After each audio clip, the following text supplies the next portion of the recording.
A Fox Business Alert: Major League Baseball rocked today. The commission looking into steroid use, named names. Former Senator George Mitchell headed the commission. He says the players and the league must now do some pretty hard work.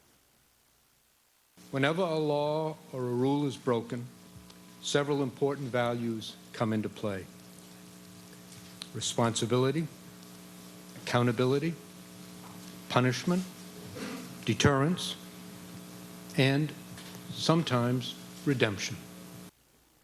So the names are out there. The damage control now begins. But no matter how bad it ends up, is this the worst thing that can happen to baseball, or will fans forgive and forget? Joining us, Dave Sutton. He's managing partner at Top Right, a marketing and consulting firm, and Eric Bolling, who you may not know was a draft pick for the Pittsburgh Pirates. Welcome to you both. Eric, first to you, your other identity. A lot of people didn't know that about you. Identity. Will fans from now on look to this period from 95 until 2005, which is when these names were collected, and say that was the dark era, we can't use any stats from that? That's going to black out in terms of the way baseball is thought of from now on.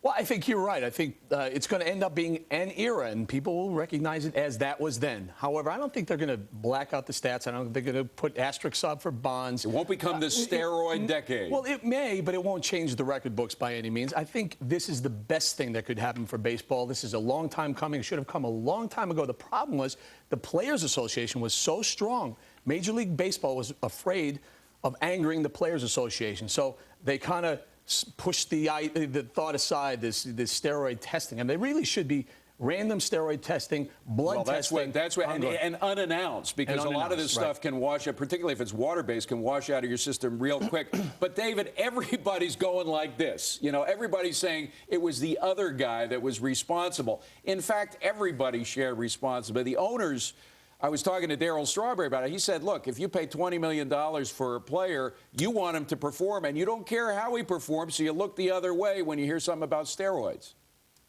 Yeah, I think it's essentially, this is something that's been building for many years. In a lot of ways, the owners have contributed to the problem by essentially continuing to raise the bar, both from a financial perspective as well as from a performance perspective. And not to apologize for the players and their behaviors, but I think some of these outcomes have been fairly predictable. Well, the players, by the way, are going to speak for themselves tonight at 6 o'clock. 4:30, we're going to hear from the owners. Bud Selig is going to represent the NBL. But do you think it's possible that after Mitchell comes out, even though he's related to the Boston Red Sox, we should point out, he's got a front office seat too, is it possible that they're now going to sit down and say, look, the future of baseball is at stake, we're going to work out a deal that everybody can live with? I think so. I think the onus has been on, everyone in baseball, but now the Players Association cannot come back and say, we're pushing back on this. They have to step forward and say, we're into this, we're going to go forward. And I think this is a great thing for Major League Baseball going forward. It's going to be more popular than ever. David, A-Rod's Alexander Rodriguez, who was with the Yankees, and now he's looking for a new job. He may go back to the Yankees, but his agent claims that if you hire him, a team will be able to get $1 billion over 10 years because of all those extras that he throws into a team, all the stuff that they can sell. The business of baseball is extremely important. How does all this affect the business of baseball? I think A-Rod is a great example. He is a franchise player. He's the franchise package. And not only does he attract great fan base and great revenue opportunities, obviously, for the teams, but he also is a shining star for many products, both within the sports industry as well as consumer-based products. He literally is a franchise in and of himself. And we should, by the way, we should hasten to add, his name is not one of those that has been mentioned. I bring him up just to emphasize the point of how much money is involved with reputations. If you got a good reputation, one ball player can bring $1 billion over a 10-year period to a team, or so his agent claims anyway. So if you sully the reputation of this many players, from 60 to 80 players and maybe a lot more than that, what does that mean for the business of baseball? They got to take a hit. I think the real fallout here is not going to be so much around the questions we were talking about earlier as it relates to the testing and the players' behaviors. I think it's going to be from the corporate world. I think that a lot of major brands like Anheuser-Busch, Holiday Inn brands, Bank of America, major sponsors of Major League Baseball are going to be questioning whether or not they want to be affiliated with this type of a crisis, with this type of a scandal. By the same token, many of these players, Roger Clemens, Andy Pettitte, have substantial endorsement contracts both with sports manufacturers as well as with other products, over-the-counter drugs, consumer packaged goods. And I think companies are going to be taking a hard look at whether or not they want to be affiliated with these kinds of behaviors. By the way, Eric was not only affiliated with baseball, you also have an affiliation on an amateur level with boxing and a couple of other sports.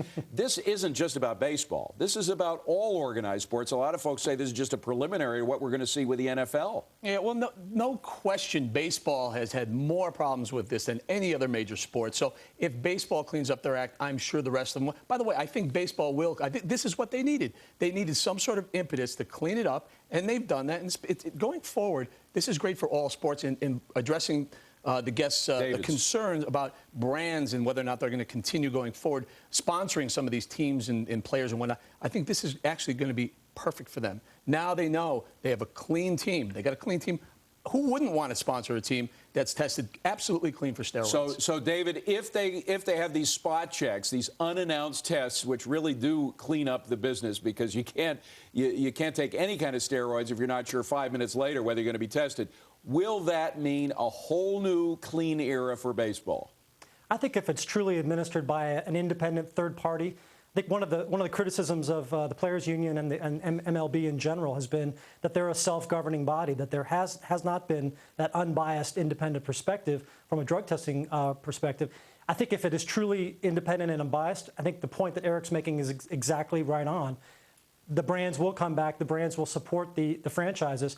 But I think there is a lot of cleanup left to be done, and it's going to take a while for these teams and specifically many of these players to clean up their reputations. And Eric, you know, baseball is different. Darryl Strawberry, of course, is biased. He says it's the best game in the world. But one thing that's great about baseball, you can identify with those guys. You don't have to be a super, basketball, you have guys 7 feet tall. Football, you have guys who weigh 300 pounds. Baseball, more or less, they're normal. They could look like us. They could look like us unless they take steroids. And then they look like another kind of being. So this will kind of equalize things. If we get them off steroids, it'll bring baseball back to the common man's level. It's America's sport, 162 game season.